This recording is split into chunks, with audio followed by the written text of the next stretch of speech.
Madame la ministre des Outre-mer, Messieurs du Conseil économique, social et environnemental, Mesdames et Messieurs les députés et sénateurs, Monsieur le délégué interministériel à l'égalité des chances des Français d'outre-mer, Mesdames et Messieurs les élus, Messieurs les officiers généraux, Mesdames et Messieurs les ambassadeurs du SMA, Mesdames et Messieurs nos partenaires, à la tête ou représentants d'opérateurs publics, d'organismes de formation professionnelle, d'entreprises, de fondations, de fédérations patronales ou professionnelles, d'associations que je ne peux citer tous au risque d'en omettre certains, Mesdames et Messieurs, chers amis de la communauté du SMA. Tout d'abord, je tiens à remercier Monsieur le Président Bernasconi, Président du Conseil économique, social et environnemental, pour avoir accepté de nous accueillir en ces lieux propices au dialogue et à la concertation. En effet, les chances d'avenir du public accueilli par le SMA est un sujet particulièrement transverse qui focalise l'attention de nombreux acteurs de notre société, tant l'enjeu de la jeunesse est important pour notre pays. Pouvoir vous réunir, échanger et partager avec vous représente à nos yeux une réelle chance, un facteur de progrès et sans aucun doute une clé de réussite pour accomplir notre mission d'insertion socio-professionnelle. Comme chaque année, nous accueillons avec fierté nos partenaires, sans qui nous ne pourrions mener à bien notre combat social. Et je vous remercie de votre présence, qui marque l'intérêt que vous nous portez. Il est pour nous l'occasion de vous faire partager nos résultats, nos réflexions et nos ambitions. Cette année, notre réflexion a été enrichie au cours de l'après-midi par de nombreux échanges. Et je profite de ce moment pour remercier chaleureusement les animateurs, les intervenants et les participants de ces ateliers. Les réflexions qui ont émergé des débats viendront enrichir le projet que nous sommes en train de concevoir pour les prochaines années. Elles alimenteront aussi nos propositions dans le cadre des Assises des Outre-mer, auxquelles le SMA participe activement, que ce soit dans les territoires ou au niveau national. 2017 est une année particulière qui marque l'aboutissement du plan SMA 6000. Décidé en 2009 par le Président de la République, l'objectif du doublement des places de bénéficiaires du SMA a été atteint en décembre 2017. Le nombre de nos bénéficiaires est ainsi passé de près de 3 000 en 2009 à 6 000 en fin d'année. Le SMA aura ainsi accueilli en 2017 6 010 stagiaires exactement. 77% de ceux qui ont quitté le dispositif ont été insérés, dont plus de 50% dans l'emploi durable et près de 8% dans l'alternance. Nous ne pouvons que nous féliciter de ces très bons résultats. Ils sont le fruit d'un travail considérable réalisé principalement par ceux qui en bénéficiaient, les volontaires eux-mêmes.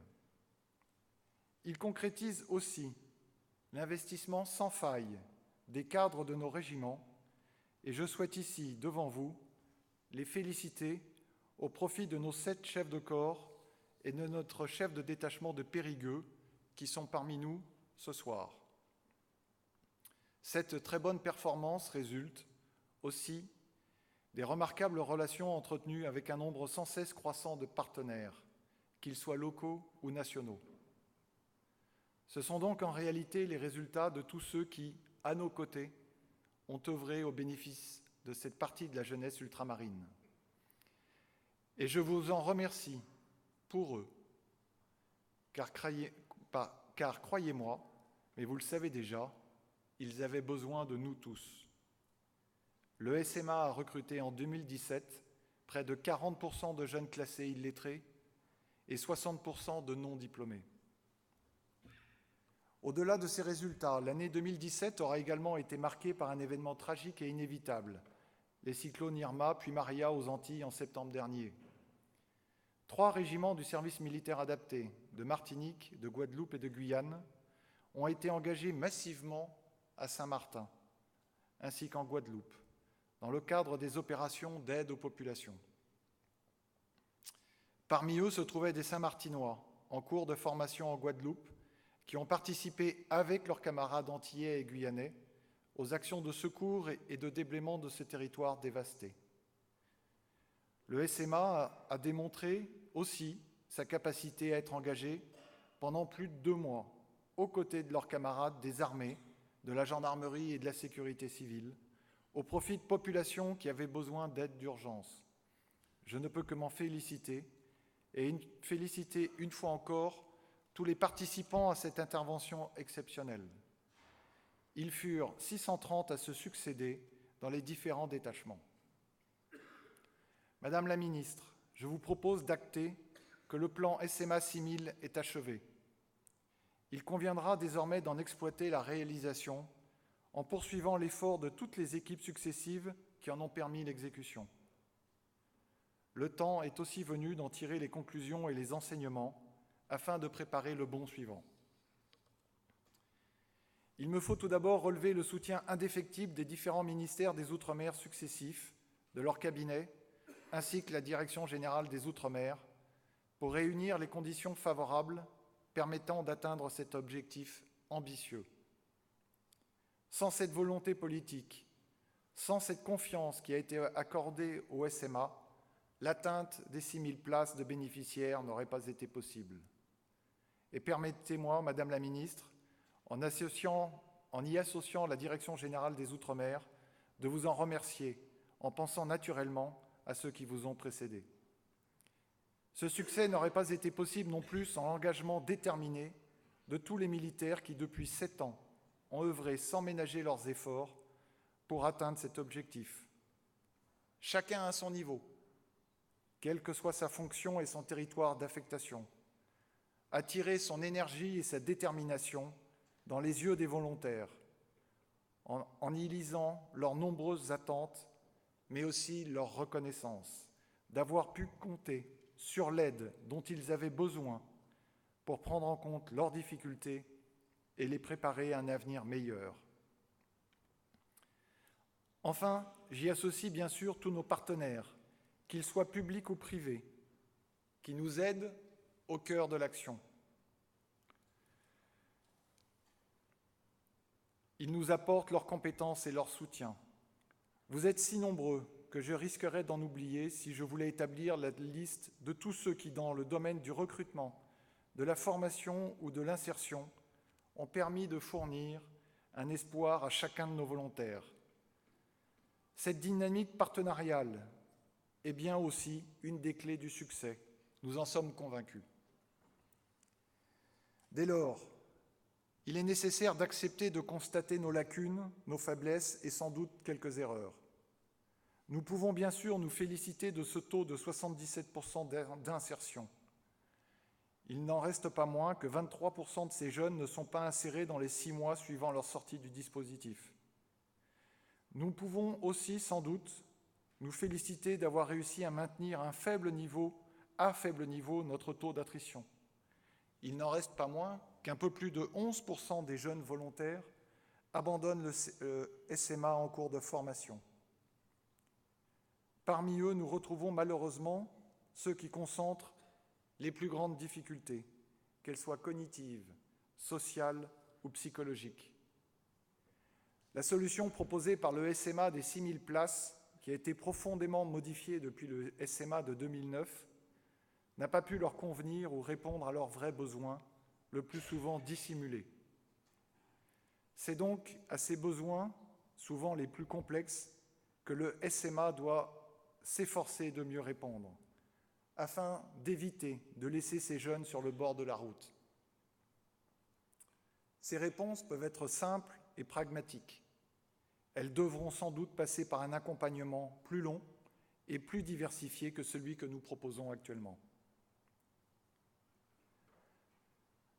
Face à certaines situations démographiques, certains de nos régiments connaissent par ailleurs des difficultés de recrutement, structurelles mais aussi conjoncturelles.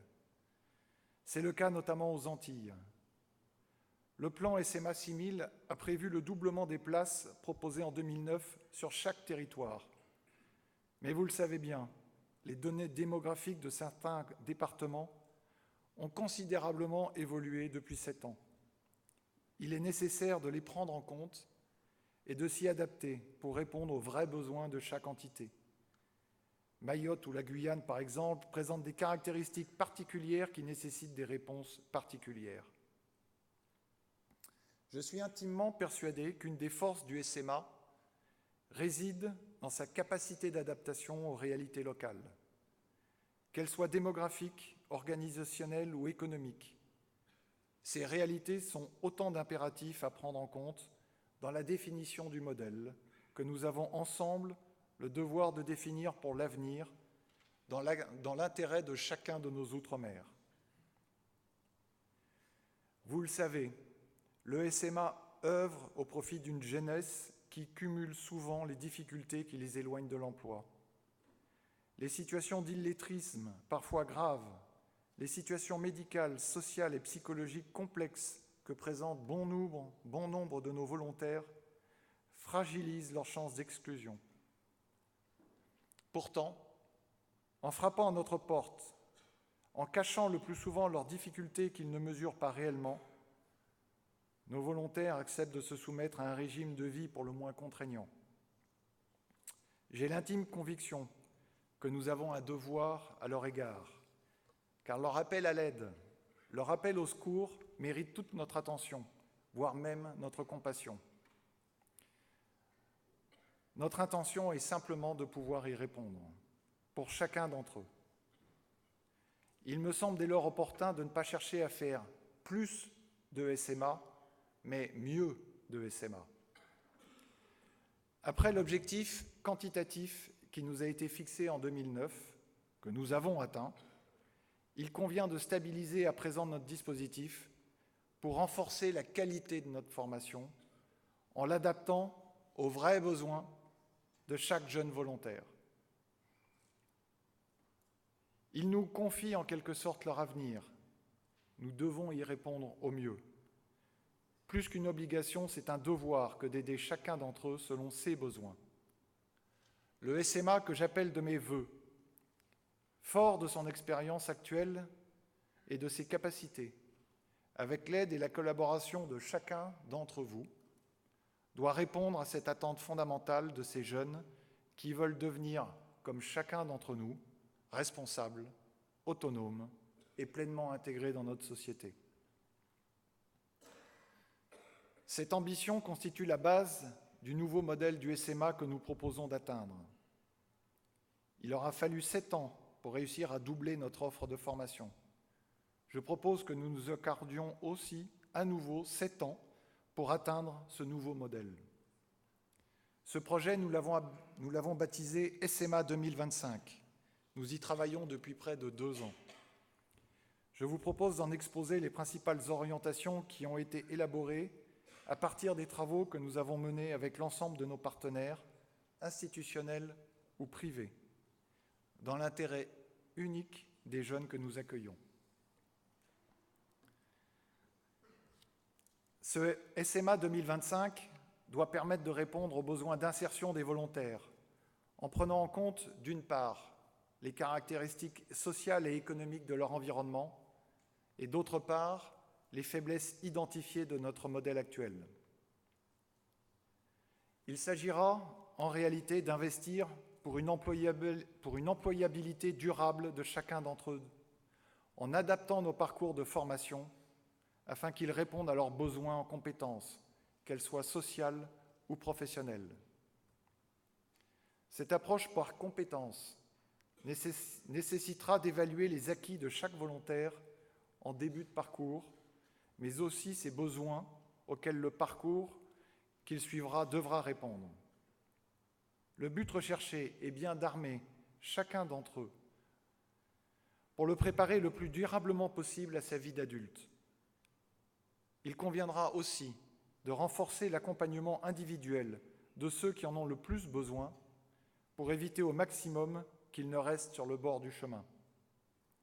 Pour eux, la durée des parcours devra sans doute s'allonger pour être plus efficace.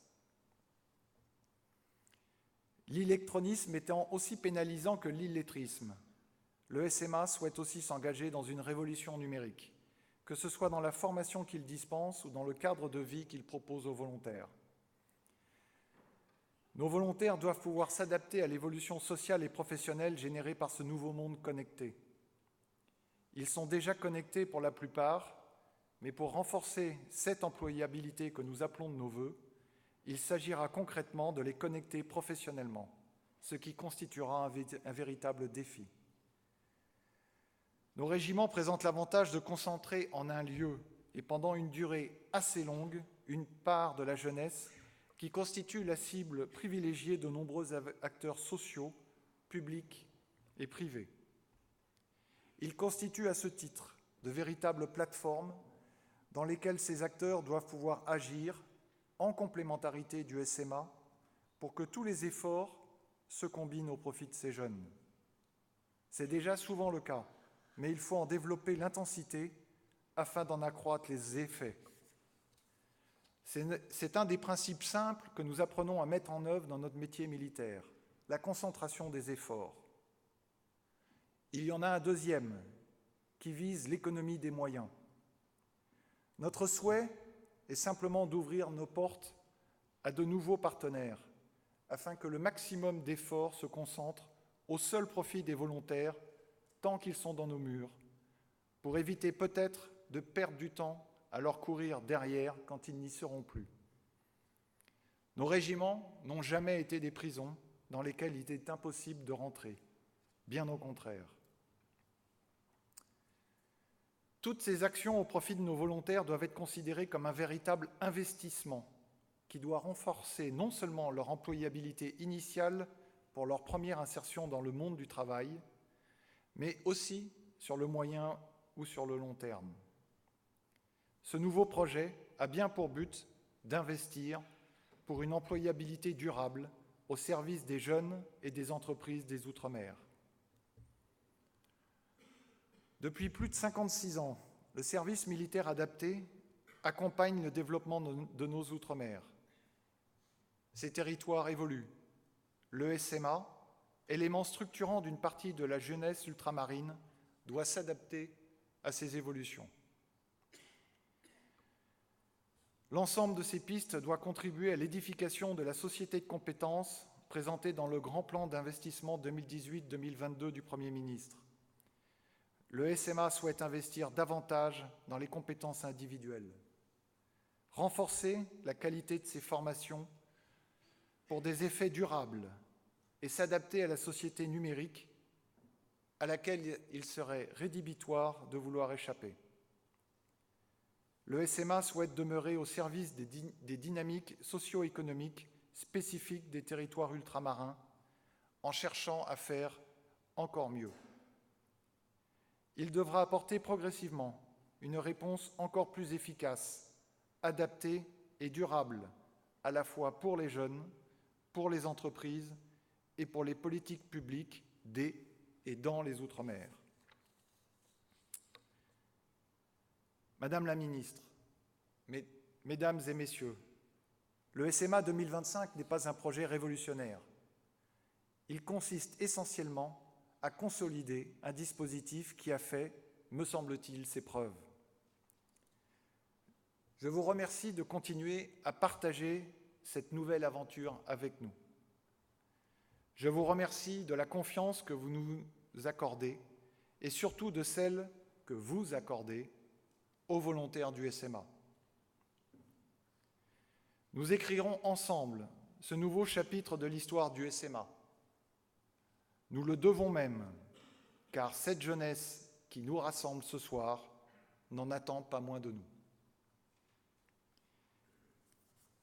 Pour conclure, avant que vous m'adressiez quelques applaudissements polis, je vais demander aux 7 chefs de corps ou à leurs représentants qui sont ici présents dans cet hémicycle de se lever et je vous suggère de leur adresser vos applaudissements et ils transféreront à leur retour vos remerciements à tous les cadres qui sont au quotidien au contact de nos jeunes parce que C'est eux qui ont remporté la victoire, et cette victoire, c'est la réussite de nos 6000 jeunes.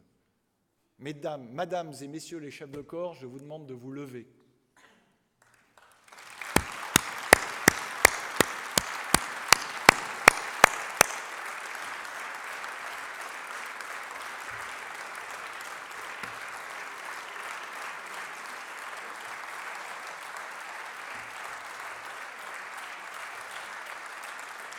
Merci.